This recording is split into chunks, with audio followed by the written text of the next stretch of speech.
Hello friends, welcome back to Saujany's English class. In today's class, we are going to learn about modifiers, the pre and post modifiers of English grammar. It is one of the elements of advanced English grammar, and we are going to learn about how to identify a modifier in a sentence and what are the parts of speech that act as modifiers in English grammar. Let's get started. This is our topic of the day, modifiers. Modifiers are either adjectives or adverbs. As adjectives, they modify a noun or pronoun in a sentence, and as adverbs, they modify a verb or adjective or another adverb in the sentence. Sentence adverbs modify the whole sentence. Two types of modifiers are pre-modifiers and post-modifiers. Let us learn more about them. Modifiers can be single word adjectives or adverbs, or adjective phrases or adverb phrases, adjective clauses or adverb clauses, infinitives or infinitive phrases, participles or participle phrases, nouns as modifiers, appositives or appositive phrases. These many types of modifiers we can see in English grammar. Let us learn about them one by one. First of all, let us learn what are pre-modifiers. Most of the adjectives are placed before their head words. We all know that. The most common adjective pre-modifiers are articles, a and the, demonstrative adjectives, that is this, that, these, those, proper adjectives, Italian, Chinese, Japanese, like proper nouns or names. These proper adjectives include the names Italian, Chinese, Japanese, like that. Descriptive adjectives, beautiful, tall, kind. Indefinite adjectives like some, few, all. Possessive adjectives like my, your, his, her. See, possessive adjectives we call them. We don't call them possessive pronouns. Okay, many children make a mistake over here. They think that these are possessive pronouns. Possessive adjectives are very much different from possessive pronouns.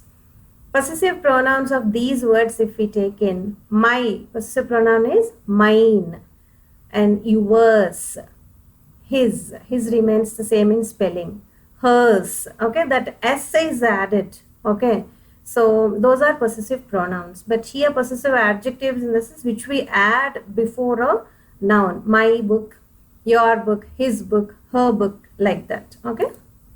And compound adjectives, which are joined by a hyphen, as we talked about in our punctuation lesson. You can check that if you want. Well behaved, kind-hearted, 6-foot wall, etc. And present participles, V1 plus INGs. Past participles, third form of the verb, all V3s. And then quantifiers, adjectives of quantity, 1, 2, 3, first, second, third, etc. The two most widely used adverb pre-modifiers are conjunctive adverbs. They act as coordinating conjunctions, like accordingly, furthermore, moreover, similarly, hence, all these words, they act as coordinating conjunctions. Now, what are coordinating conjunctions? Coordinating in the sense, what do they coordinate? They coordinate two independent clauses. Exactly like that, even these adverbs join two independent clauses. Okay, they act as coordinating conjunctions and they are called as conjunctive adverbs. Okay. Example, they are so compatible. In fact, they are made for each other. So here, if you look at this, they are so compatible. Okay, here, do you see one semicolon? This is the way of using conjunctive adverbs in a sentence. It is the structure. First, independent clause. After that, a semicolon. After that, our conjunctive adverb, followed by a comma, and then another independent clause. Okay, so they are so compatible, one independent clause. They are made for each other, another independent clause. which are joined by one semicolon and one conjunctive adverb followed by a comma. Okay, this is the structure of using conjunctive adverbs. We need to follow this. If you look at this conjunctive adverb, in fact, what is it doing in this sentence? It is just modifying both the clauses. They are so compatible. In fact, they are made for each other. This conjunctive adverb is modifying these two independent clauses in this sentence. One more example. She woke up late, hence she went to class late. Structure, one independent clause. She woke up late, followed by a semicolon, followed by a conjunctive adverb hence, followed by a comma, and then another independent clause. Okay, so this conjunctive adverb hence is modifying both these independent clauses.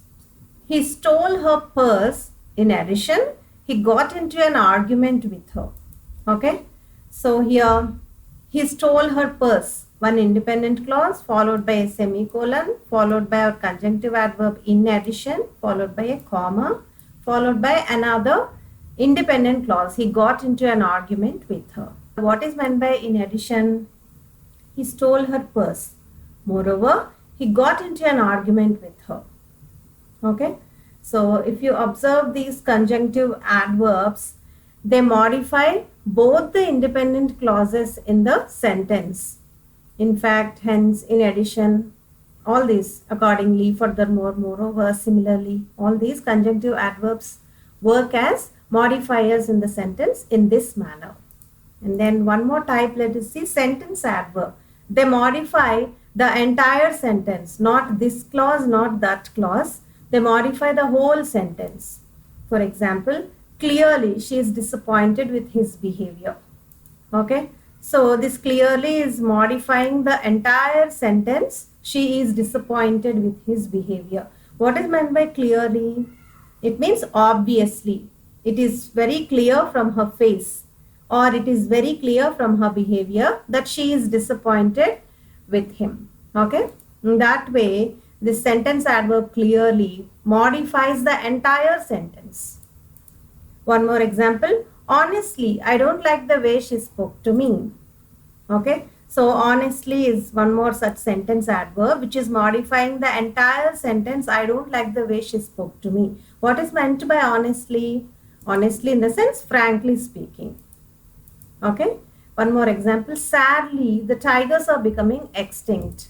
Okay, it is so sad that the tigers are becoming extinct. If we expand the sentence, we need to write that. Okay, honestly speaking, I don't like the way she spoke to me. It is pretty clear from her face that she is disappointed with his behavior.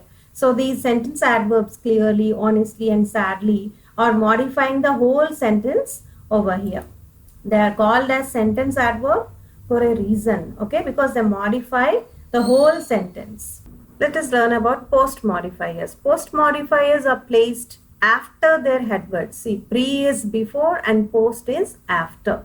Mostly adverbs act as post modifiers. We have seen in the case of pre-modifiers that most of the adjectives act as pre-modifiers, whereas post modifiers, most of the adverbs. But some adjectives also can be post modifiers. Adverb post modifiers, adverbs of time, after, before, always, rarely, never, next, etc. Manner, angrily, wisely, recklessly, calmly. Direction, above, below, forward. Place, below, between, above, behind, towards. So if you observe these direction and place adverbs, you might be confused that these are all prepositions. Yeah, of course you are right. Okay, these are all prepositions, but in the sentence they can act as prepositions or adverbs as well. Okay, and adjective post modifiers are appositives, infinitives and prepositional phrases. Let us learn more through examples. Examples are the things that can make things pretty clear to you. Let us see single word adjectives or adverbs. there are two cute puppies under the tree. If you look at this example, we have more than one modifier here. There are two. This is quantifier, cute descriptive adjectives describing the noun puppies. Okay. How many are there? Two puppies. How are they? Cute. The children ran fast towards the playground. Children ran. How? Fast. Single word, adverb. Okay. Adjective phrase or adverb phrase. Let us look at the examples. He is a boy of many talents. Okay. So here, of many talents. This entire prepositional phrase is acting as an adjective which is modifying the noun boy. One more example. The program ended too quickly. So here he is a boy of many talents. This is acting as an adjective phrase. Here the program ended how? Too quickly. This is acting as an adverb phrase. Okay. This is modifying the verb ended in the sentence. How did it end? Too quickly. And the third one, adjective clause or adverb clause. Look at the example. Miss Nancy, who helped me with my math, is my favorite teacher. So here if you observe, we have more than one issues to talk. Miss Nancy. See, this is separated. This particular clause is separated with two commas over here. Okay. This particular type of clause is a non-essential adjective clause. So here, Miss Nancy, who helped me with my math, is my favorite teacher. So this entire adjective clause is acting as a modifier of the noun Miss Nancy. Okay, who is Miss Nancy? Who helped me with my math. This particular type of clause is a non-essential adjective clause. One more example. That woman who helped me with my math is my favorite teacher. Now here if you observe, there are no commas separating this particular adjective clause. So what type of clause is this? Yeah, essential adjective clause, because I don't know who is that woman. See here you are describing this particular woman over here, but I don't know who she is because name is not mentioned over here. Okay, so as a stranger I may not know who is that woman. That's why this particular clause becomes essential over here. It is defining the noun woman. Which woman? Who helped with my math. Okay, is my favorite teacher. So this one is non-essential and the second one is essential adjective clause. Both their function is to modify the nouns in the sentence. Here in the first sentence Miss Nancy and in the second sentence it is woman. If I don't do my homework, mom will punish me. So what type of clause is this? If I don't do my homework, it is an adverb clause of condition. If I don't do my homework, mom will punish me. So this entire adverb clause is modifying this independent clause, mom will punish me. If I don't do my homework, what happens? Mom will punish me. Okay, consequence. So this is adverb clause of condition, first type of conditional clause. And next type is infinitive or infinitive phrase. She likes to draw slowly. Okay, so here we can see the infinitive to draw. Okay, this is the verb here. She likes. Likes is the verb here. To draw slowly. This is one more adverb. This to draw is modifying this adverb slowly. How does she like to draw? Slowly. To draw is acting as an adverb here, modifying another adverb slowly. He always tries to help himself. So if you look at this, he always tries to help who? Himself.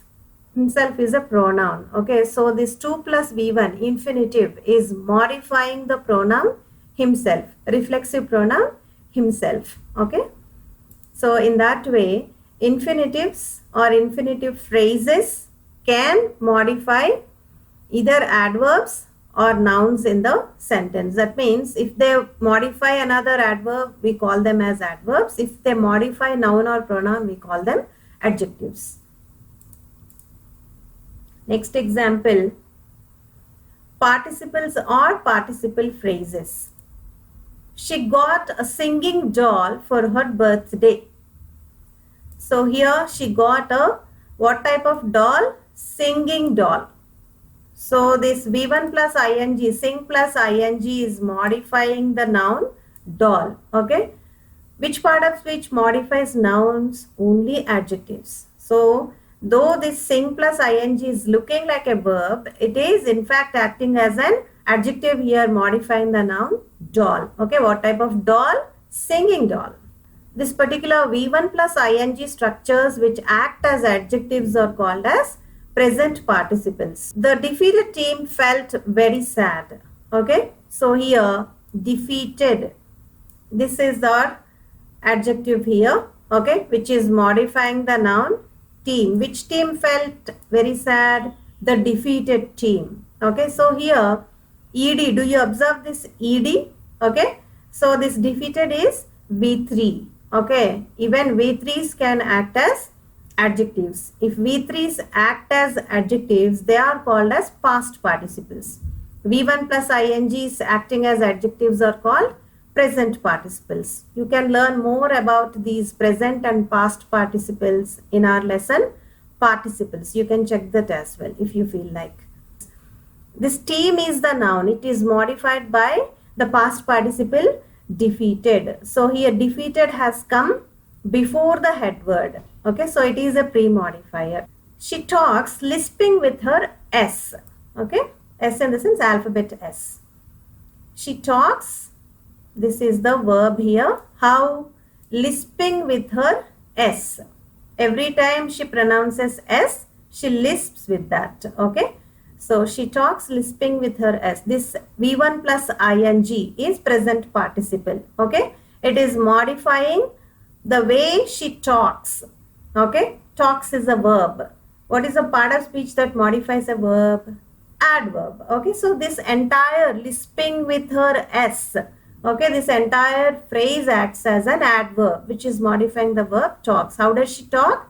Lisping with her S. Okay, and what is this lisping? V1 plus ing. Okay, so this is a present participial phrase which is acting as an adverbial phrase modifying talks. Okay, in the definition part we have seen that most of the adverbs are post modifiers. They come after their head word. Here head word is talks. Okay, lisping with her S is our modifier. Okay, so this is a post modifier.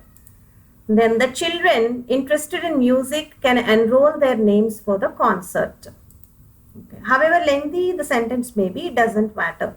Just try and identify the modifiers. That is our task. Okay, the children, what sort of children? Interested in music. Okay, so this is our phrase which is modifying the children. This entire phrase is modifying our noun children. Okay, and it is acting as an adjective. Ed form acting as an adjective. Past participial phrase which is modifying the noun. Okay, so here there is no hard and fast rule that all adjectives should come before the nouns they modify. There are one or two exceptions as well. Okay, and it doesn't matter to us as well. What is it doing? What is modifying what? That only we have to identify. Now, nouns as adjectives. Okay, we are already bugged up with adjectives, adverbs and all. Now, nouns also act as adjectives. Now, come on, what is this? Now tell me what is this? Yes, my dears, I am here to tell you. Look at this. Town, residence, coat, pocket, tomato soup, kitchen, window. If you observe these examples, town is a noun. Okay. Coat is a noun. Tomato is a noun. Kitchen is a noun. Isn't it? And then let us observe the other part of these phrases. Residence, one more noun. Which residence? Town residence. So this particular town, though it is a noun, it is acting as an adjective. So here pocket, noun. Which pocket? Coat pocket. Of course coat is a noun, but it is acting as an adjective here. Coat pocket, modifying another noun. tomato soup. Here soup is the noun. Which soup? Tomato soup. Tomato is a noun, but it is acting as an adjective modifying another noun, soup. And window, this is our noun modified by another noun, kitchen. Which window? Kitchen window. So if you observe carefully, both the words in these noun phrases are nouns, but the noun before is acting as an adjective which is modifying another noun present in the phrase. Okay, so this is what nouns as adjectives. Even they can also act as modifiers. And then appositives or appositive phrases. Look at the example. The girl, a popular singer, stepped on the dais. So here the girl, a comma, a popular singer, another comma, stepped on the dais. We can even say the girl stepped on the dais. But that doesn't give comprehensive meaning. A popular singer adds to this. Who is this popular singer? That particular girl only. This particular part, a popular singer, this phrase is called appositive phrase, okay, which tells us more about the subject in the sentence. Okay, a popular singer, an article, popular an adjective, singer is one more noun. Okay, and then a sweet little girl, Zoe, won the competition. So here what have we done here? The girl, subject followed by appositive phrase. Here we have started our sentence with a sweet little girl. That phrase, okay, who is that? Zoe. Okay, so who is this Zoe? A sweet little girl. Okay, this particular one word, okay, which is modifying the phrase over here, subject phrase over here. This is called appositive. This is called as appositive. Okay, a sweet little girl won the competition. What is her name? Zoe. So if you observe this sentence and the previous sentence, let me tell you the differences. A sweet little girl, we have separated with a comma here. But after this noun, Zoe, there is no comma if you observe. But here, the girl, subject, and after that, a popular singer, a phrase. Then we have placed a comma here. Okay. So what do we mean to say? We mean to say the girl stepped on the dais. It can be removed as well. It doesn't make much difference. But here, a sweet little girl, immediately will ask me, what is her name? That is why Zoe becomes essential over here. Okay, a sweet little girl, a comma, Zoe won the competition. And then you have to beware of three types of modifiers. First one is misplaced modifier. It's a self-revealing word. Look at the example. He ate a hot bowl of soup hurriedly. In the sense, he ate the soup along with the bowl. How to? He ate a bowl of hot soup hurriedly. Now look at the position of this modifier. What is hot? Soup is hot. Okay. In this simple way, we can rectify these misplaced modifiers. Okay. And then one more is there, dangling modifier. Look at the example. Having skipped the class, needed to give a written excuse. What is this? Having skipped the class, this is fine. But who needed to give a written excuse? Okay, so this modifier is dangling over here. Dangling in the sense, just simply let loose over here. Having skipped the class, John needed to give a written excuse simply by adding a subject over here. John. Okay, who needed to give written excuse? John needed to give a written excuse. Squinting modifier. Now what is this? Observe the example. Walking briskly improves your health. Oh my God, this is so confusing. You mean to say walking briskly improves my health? No, right? You mean to say walking briskly improves my health? It can be anything. Meaning is not so clear. Okay, it is squinting. We don't understand what is this modifying exactly. How to rectify this? You have to restructure. Squinting modifiers just can't be rectified that easily. You have to restructure the sentence. Like how? A brisk walk improves your health.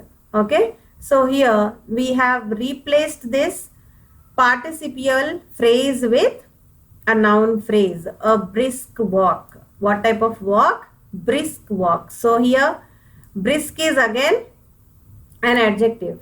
Okay. Modifying the noun walk. Now this squinting modifier is rectified by restructuring the sentence a little bit. This is our simple quiz of the day. Find out the modifiers by their type. You have to identify the modifiers in the given sentences and find them out by their type. The girl who is wearing a blue scarf is my cousin.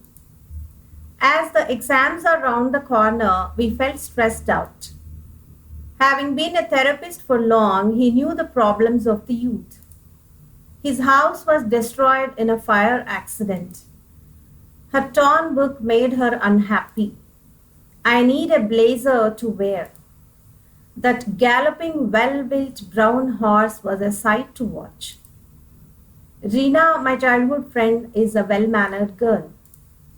The store-bought soups don't taste good. The church gate was closed. So friends, that is about pre and post modifiers of English grammar. Hope you all have understood how to identify a modifier in a sentence and what are the parts of speech that act as modifier and what are the phrases that can act as modifiers and how to identify whether it is a pre-modifier or a post-modifier in a sentence. And I hope you will be careful with misplaced modifiers, dangling modifiers and squinting modifiers as well. Wish you all the best. Meet you soon with another interesting video. Bye for now guys.